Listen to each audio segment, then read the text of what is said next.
அன்பு நேயர்களுக்கு பணிவான வணக்கங்கள். டெல்லி அதிர்கிறது, மோடி அரசு பதறுகிறது. என்ன காரணம்? அதாவது டெல்லிக்குள் விவசாயிகள் யாரும் வரக்கூடாது, போராட்டம் நடத்தக்கூடாது என்று ஒன்றிய அரசு, மோடி தலைமையிலான ஒன்றிய அரசு விவசாயிகளுடைய கோரிக்கையை ஏற்காமல், நிறைவேற்றாமல், அவர்களுடைய குரலுக்கு செவிசாய்க்காமல் 144 தடை சட்டத்தை அமுல்படுத்தியது. டெல்லி முழுக்க அதை சுற்றி டெல்லிக்குள் யாரும் வர முடியாத அளவுக்கு ஒரு பாதுகாப்பு வலயத்தை மிலிட்டரியை வச்சு மோடி அரசு ஏற்படுத்துகிறார்கள். டெல்லிக்குள் போராட வருகிற விவசாயிகள் என்ன பாகிஸ்தானை சேர்ந்தவர்களா, பங்களாதேஷை சேர்ந்தவர்களா, எந்த வேறு நாட்டை சேர்ந்தவர்களா? அவர்கள் இந்தியாவை சேர்ந்தவர்கள், இந்திய நாட்டின் குடிமக்கள், உங்களுக்கு வாக்களித்தவர்கள். அந்த உரிமையில் அவர்களுடைய உரிமையை கேட்க உங்களிடத்தில் வருகிறார்கள்.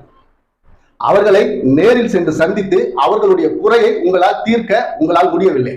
நீங்கள் உங்களுக்கு முன்னால் இருக்கக்கூடிய துருப்புகளை அனுப்பி முள்வேலிகள், அதாவது எப்படின்னா அந்த முள்வேலிகளை பார்த்தாலே கொலை நடுங்குகிற அளவுக்கு இருக்கிறது, அப்படிப்பட்ட முள்வேலிகளை தடுப்புகளாக அவர்கள் பயன்படுத்தி இருக்கிறார்கள்.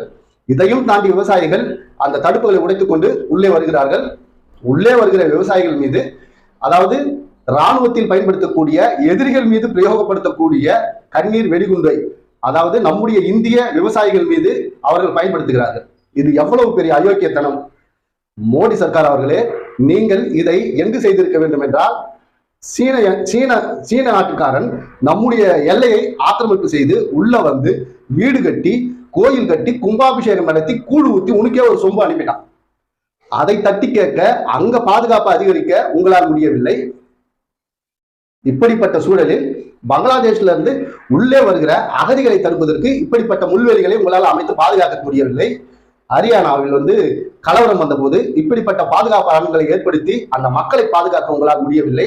ஆனால் MS சுவாமிநாதன் அவர்கள் அந்த குழு பரிந்துரை செய்ததின் அடிப்படையில் எங்களுக்கு இந்த உரிமைகள் வேண்டும் அப்படின்னு சொல்லி, உங்களுக்கு, அதாவது உங்கள் காதில் விழுகிற மாதிரி சொல்லணும் அப்படின்னு சொல்லி டெல்லியை நோக்கி வருகின்ற விவசாயிகளை தடுக்க, ஒடுக்க, அடக்க இப்படிப்பட்ட சர்வாதிகாரத்தனமான ஒரு செயலை செய்கிறீர்கள்.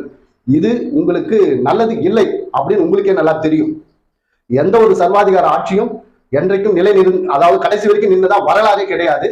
மக்கள் புரட்சியை அடக்க நினைத்த எந்த ஒரு அரசும் வெற்றி பெற்றதாக வரலாறும் கிடையாது. அதற்கு உதாரணம் இலங்கை. விவசாயிகள் உள்ள போராடுறா. இங்க தமிழ்நாட்டுல தண்ணியை போட்டு பேசலாம்னு சொல்றாங்க. ஆனா நிச்சயமா நான் சொல்ல மாட்டேன். இவெல்லாம் தண்ணியை போட்டா மட்டி ஆயிடுவான். அண்ணாமலை பாஜகவினுடைய தலைவர், ரொம்ப பெருமையா பீத்திக்கிற தலைவர். ஆளுநர் யார், சபாநாயகர் யார் என்ற ஒரு புரிதல் கூட இல்லாமல் பிரஸ் மீட்ன்ற ஒரு வேலைக்காக, கேள்வி கேட்டுட்டாங்க என்ற ஒரு காரணத்திற்காக வாயில் வந்ததெல்லாம் வாந்தி எடுக்கிறார். இதையெல்லாம் பக்கத்துல உட்காந்து ரசிச்சு கேட்டுட்டு, சார் அது ஆளுநர் இல்ல சபாநாயகர்னு சொன்ன பிறகு சபாநாயகர் அப்படி என்று சொல்கிற அறிவுதான் இந்த ஆட்டுக்குட்டிகளுக்கும் சங்கிகளுக்கும் இருக்கிறது. தொண்டனே எப்படி இருந்தா தலைமை எப்படி இருமா பாத்துங்க. இதே அளவில் தான் ஒன்றிய அரசு தலைமையும் செயல்பட்டு இருக்கிறது. இந்தியாவில் எந்த ஒரு புரட்சியும் வெடிக்கக்கூடாது, மக்கள் கேள்வி கேட்கக்கூடாது, நேரா பதுங்கு குழிகளும் போய் பதைக்கிறது. இந்த வேலையை மோடி கடந்த 10 ஆண்டுகளாக செய்து கொண்டிருக்கிறார். கிறிஸ்துவர்கள் கொல்லப்பட்டார்கள், மலைவாழின பழங்குடியின மக்கள் கொல்லப்பட்டார்கள், இஸ்லாமிய கோவில்கள் இடிக்கப்பட்டது, இப்படி பல நிகழ்வுகள் நடந்த போதும் பல கற்பழிப்புகள் நடத்தப்பட்டது. இதையெல்லாம் கேட்கும் போது பாராளுமன்றத்துக்கும் வருவதில்லை, எம்பிக்கள் கேட்கிற கேள்விக்கும் பதில் சொல்றதில்லை.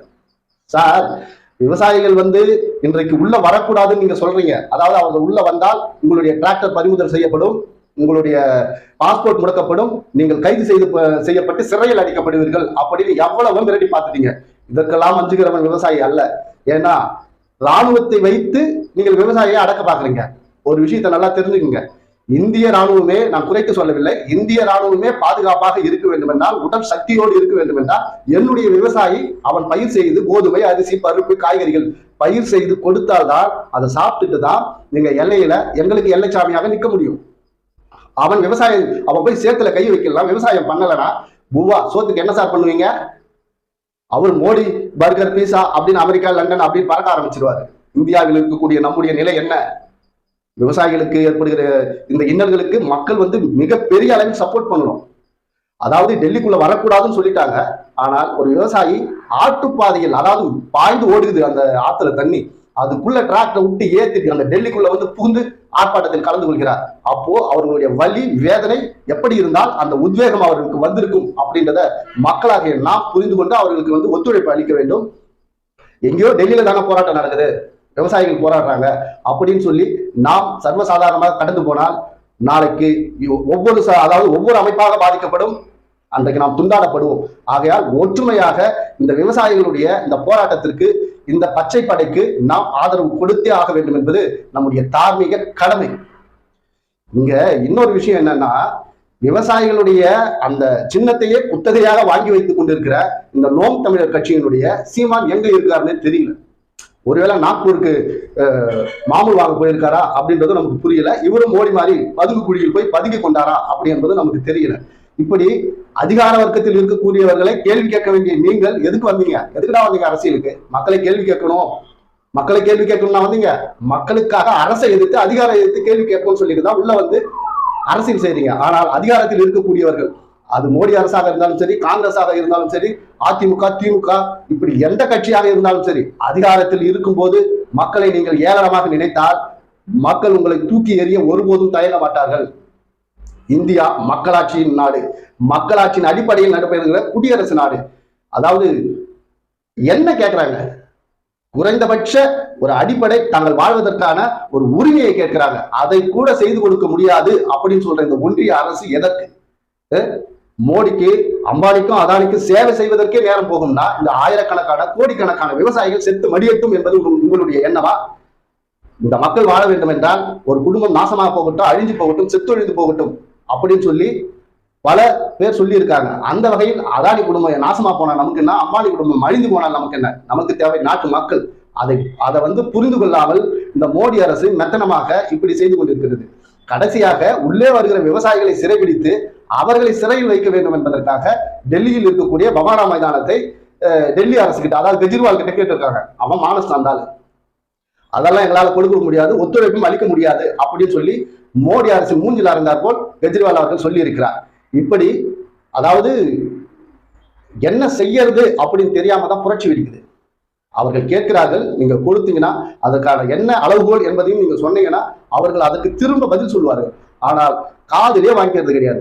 நடிகைகள் வீட்டு திருமணம், அவர்களுடைய நிகழ்ச்சி, அமெரிக்கா, லண்டன், துபாய், இப்படி வெளிநாடுகளுக்கே பறந்துகிட்டு இருந்தா அவன் யாரை பார்த்து யார்கிட்ட கேள்வி கேட்கறது? அந்த கடைசி நிலை அவனுக்கு இருக்கிற ஒரே ஆயுதம் புரட்சி, போராட்டம். அதை செய்யறதுக்கு தான் உனக்கு தெரியப்படுத்துறதுக்காக டெல்லிக்குள்ளேயே வரான். ஆனால் அந்த டெல்லி மக்களை மிக கொடூரமான ஆயுதங்களை கொண்டும், தடுப்புகளை கொண்டும், கண்ணீர் புகை குண்டுகளை கொண்டும் அடக்கி ஆள வேண்டும் என்பது உங்களுடைய எண்ணமாக இருந்தால் நிச்சயமாக சத்தியமாக நிறைவேறாது. நீங்க புல்வாமா தாக்குதல், தேசிய பாதுகாப்பு மட்டுமே நம்முடைய நோக்கம், நிறைய சர்க்கார் அப்படின்னு சொல்லிட்டு சொல்ற மோடி அவர்களே, இந்த பாதுகாப்பை நீங்கள் புல்வாமாவில் வந்து நீங்க கொடுத்திருந்தா என்னுடைய சகோதரர்கள், எங்களுடைய ராணுவ வீரர்கள் அன்றைக்கு இறந்து போயிருக்க மாட்டார்கள். எல்லாமே உங்க அரசியலுக்காக நடத்தப்படுகிற ஒரு மோடி மஸ்தான் வித்தை அப்படின்றது எங்களுக்கு தெரியும். என்றைக்குமே மக்கள் புரட்சி வெல்லும், அதிகார மண்ணை கவும் என்பதை கூறிக்கொண்டு இன்னொரு காணொலியில் உங்களை நான் சந்திக்கிறேன். மக்கள் புரட்சிக்கு எப்போதுமே நாம் அதாவது ஒரு முடிந்தவரை நேரில் பங்கு கொள்ள முடியவில்லை என்றால் கூட ட்விட்டர், ஃபேஸ்புக் இந்த மாதிரியான தளங்களில் அதை பதிவிட்டு நம்முடைய சப்போர்ட்டை நீங்க வந்து தெரிவிக்கணும் அப்படின்னு கேட்டுக்கொண்டு விடைபெறுகிறேன். நம்முடைய சேனல் கண்ணை நம்பாதே .7 லைக் பண்ணுங்க, ஷேர் பண்ணுங்க, சப்ஸ்கிரைப் பண்ணுங்க, மறக்காம பெல் பட்டனை கிளிக் பண்ணுங்க. நன்றி, வணக்கம்.